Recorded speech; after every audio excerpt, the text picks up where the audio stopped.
Assalamualaikum warahmatullahi wabarakatuh. Saya Rohima dari kelas PPA 1.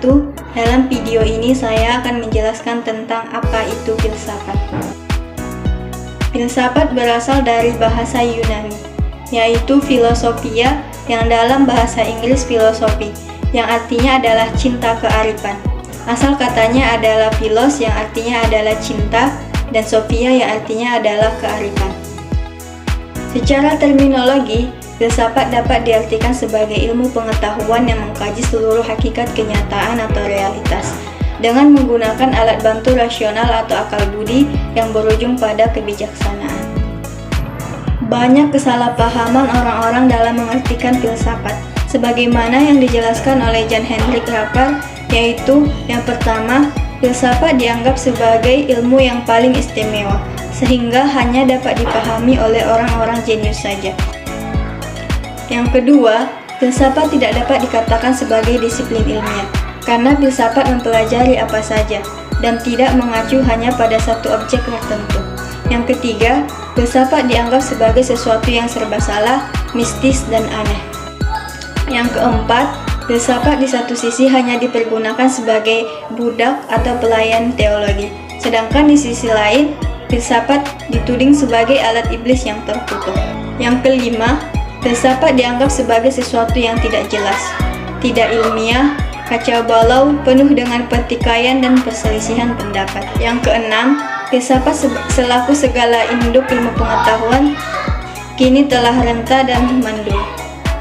Dari 6 poin yang dikemukakan oleh Jan Hendrik tersebut, dapat memberikan pemahaman bagi kita bahwa masih banyak kesalahpahaman dalam mengartikan filsafat, sehingga tidak heran jika filsafat dianggap sesuatu yang sulit dan tidak penting untuk dipelajari.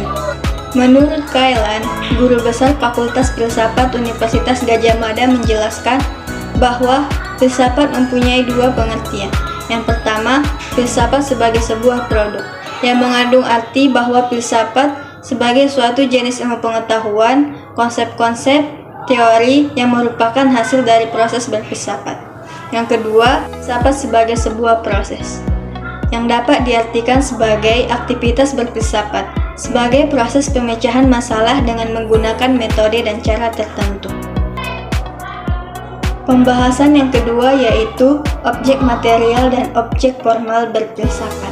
Yang pertama, objek material filsafat. Pembahasannya meliputi segala sesuatu yang bersifat material konkret seperti manusia, alam, binatang, dan lain sebagainya, maupun yang bersifat abstrak seperti nilai-nilai, ideologi, moral, dan lain sebagainya. Yang kedua, objek formal filsafat, yaitu cara memandang seorang peneliti terhadap objek material tersebut. Pembahasan yang ketiga adalah tentang cabang-cabang ilmu filsafat, yang terdiri dari metafisika, epistemologi, metodologi, logika, etika, dan estetika.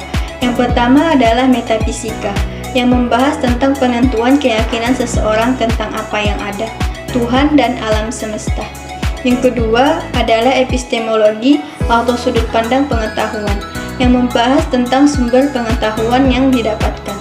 Yang ketiga adalah metodologi, yang membahas tentang metode, terutama hubungannya dengan metode ilmiah. Yang keempat adalah logika. Yang kelima adalah etika, yang membicarakan tentang pertimbangan-pertimbangan mengenai tindakan-tindakan baik buruk, susila dan tidak susila, etis dan tidak etis dalam hubungannya antara manusia. Yang keenam adalah estetika, yang membahas tentang keindahan.